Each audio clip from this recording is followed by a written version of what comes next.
Our group of 16 travelers had now all arrived ready to start a 2-week tour of Japan. And once we had gathered in Tokyo, our leader Irene guided us to the nearby temple. This temple was originally one of the oldest ones in the whole Japan. It's from 645 year. The year 645, that's when the temple was erected. And the story originally behind it is that in 628... On entering, we were first cleansed by the incense, then tried reading our future. However, it was quite complicated, so we were fortunate in having Irene to guide us. Okay, so we have the 3 sides. We have very good, we have bad, and we have regular. Well, I am quite regular. You have, like the kids say, they say mid. It's good. No, because you have good things and bad things.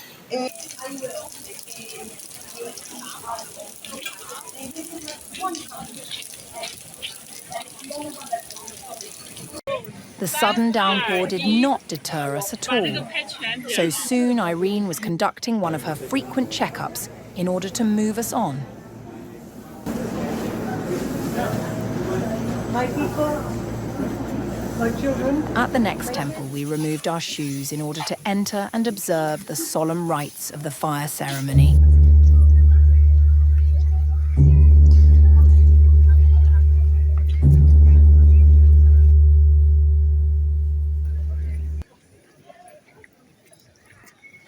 Further on, there were more chances to ask for blessings or good fortune. Our next stop was the busiest pedestrian crossing in Japan, where hundreds of people managed to cross safely in each 1 minute that the traffic is stopped.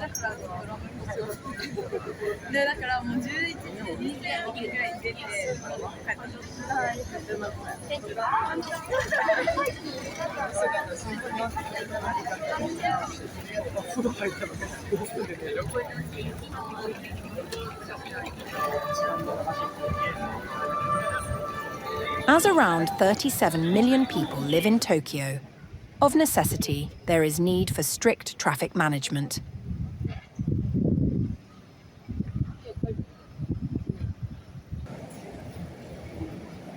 Cyclists must use the pavement rather than the road, officially with a dividing line for pedestrians.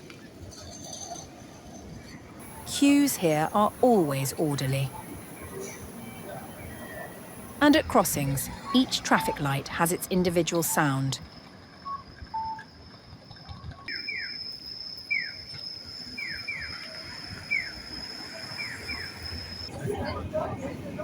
Next day, we take the metro to the urban oasis of Hamarakyu Gardens, set amongst the surrounding skyscrapers. Let's start walking a little bit, okay? It really looks like an alien ship, but inside it's all pretty and with the lights. So for a romantic dinner kind of thing, and it's all included. This was followed by a visit to Tokyo's famous fish market.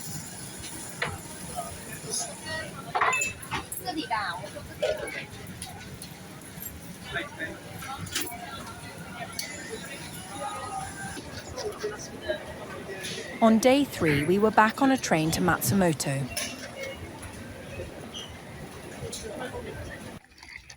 Here, we were able to visit the dark and forbidding Crow Castle with its seriously steep stairs. Day 4 brought us another train ride, followed by a bus trip. After that, we had to walk for a while, because we were to visit the snow monkeys. Wondered why you were running.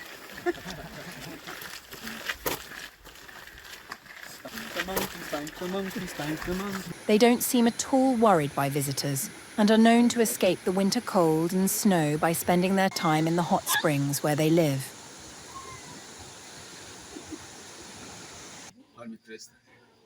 Leaving there, we move to our overnight stay in a monastery, which offers us simple accommodation.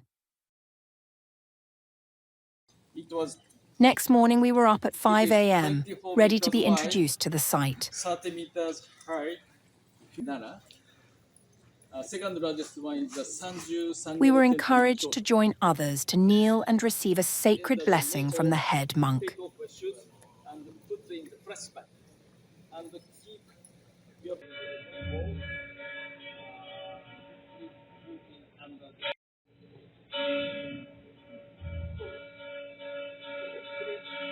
We then attended the morning service within the temple. Afterwards, we were able to pass through the pitch-black passage below the temple in hopes of locating and touching the key to paradise. Eventually, it was time for our simple breakfast, before being counted up again and travelling to Kanazawa.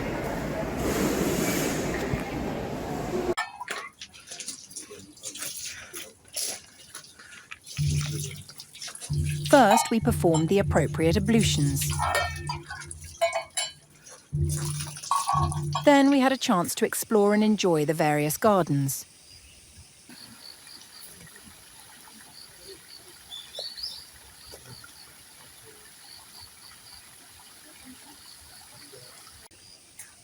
Here, most of the trees are extremely ancient, and to safeguard them, the branches have to be given support.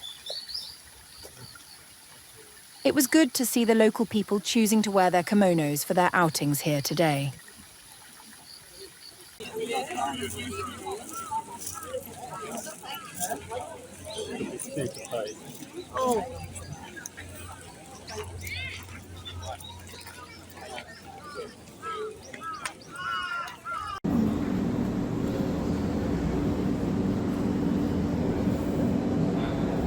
Day 7 brought another countryside train ride, ending at Takayama.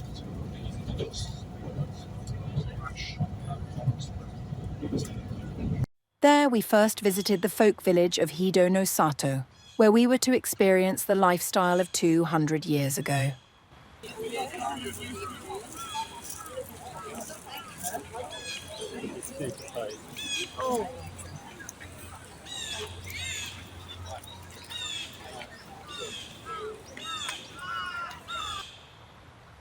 Lunchtime brought a special treat of rice cakes, which were grilled after being coated with soya or miso sauce. From there, we passed through streets of houses up to 400 years old, before ending at a sake brewery. Once there, we had samples of 7 different varieties of sake to try. That's why the most popular one. Leaving there, we came across a festival of reenactors, celebrating the history of Takayama.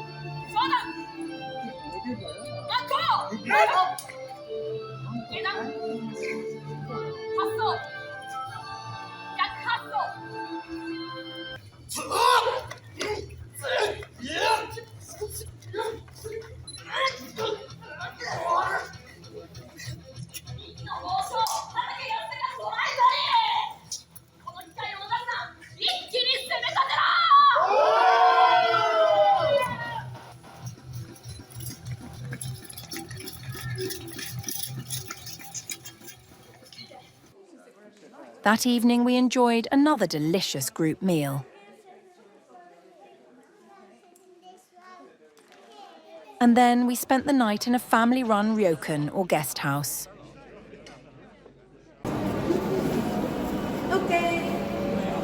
Day 8 had us first on another scenic local train trip.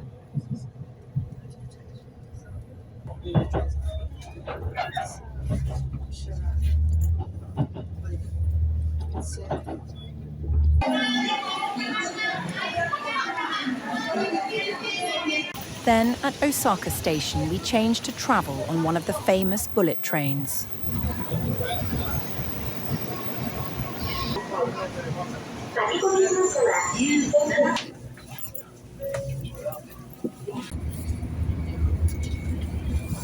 Although the notices made no sense to us, Ian's phone showed that we were travelling at 174 miles per hour.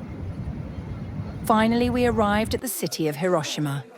Here we were able to wonder at the one building left as evidence of the impact of the 1945 atomic bomb, to walk through the Peace Park, and to explore the somber Peace Museum.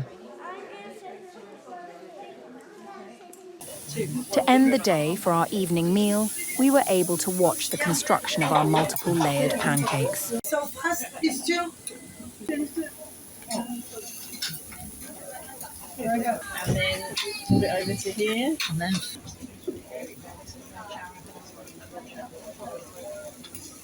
Next day, we took a different mode of transport, a ferry. This took us to an island famous for the fact that the local wild deer were in fact very friendly and inquisitive creatures. The island is also renowned for its apparently floating red Torii Gate, a symbolic gateway between the spirit realm and the human world. We then chose to take the cable car to the summit of the island, from where we could look across the inland sea of Japan. But all too soon we were returning on the ferry. Day 10 brought another train journey, yes. ending at the spectacular Kyoto station. From there, we visited Nijo Castle and explored the grounds.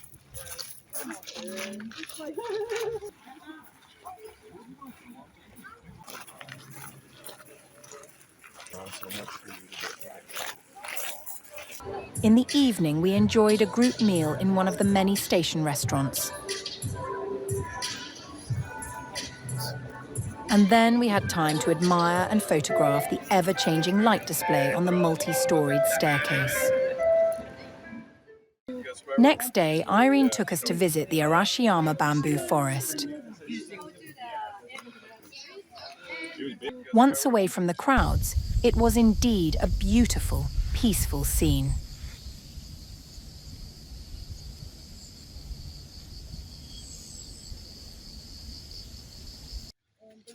From the top of the forest, we could look down at a lovely view of the nearby Oi River. Quite stunning. It's going to be very beautiful red. Red, when this sun gets them. When I come next month. The following day was listed as a free option, and we chose to take a train to visit the Fushimi Inari Shrine, home to thousands of torii gates. Companies and individuals had donated all these in hopes of garnering good fortune for themselves. In the afternoon, yet another train journey took us to Osaka, and in the evening we celebrated our very last meal together as a group. Oh, you did? Oh, you did. Chips? He did. Spicy chips. We just wanted to say thank you very much. We've all had an amazing experience, and it is because of you. They're so good. No, I'm disappointed.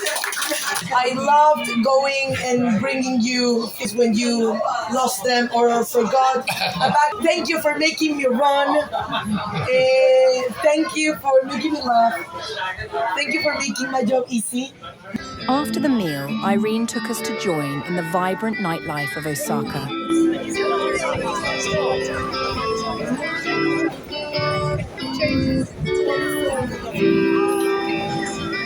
Next morning was the official end of the tour, but as several of us had late flights, there was time to visit Osaka Castle. We watched the street entertainment before entering the castle to see the various displays depicting the history of Osaka. Then, from the top, we had a magnificent final view across the city.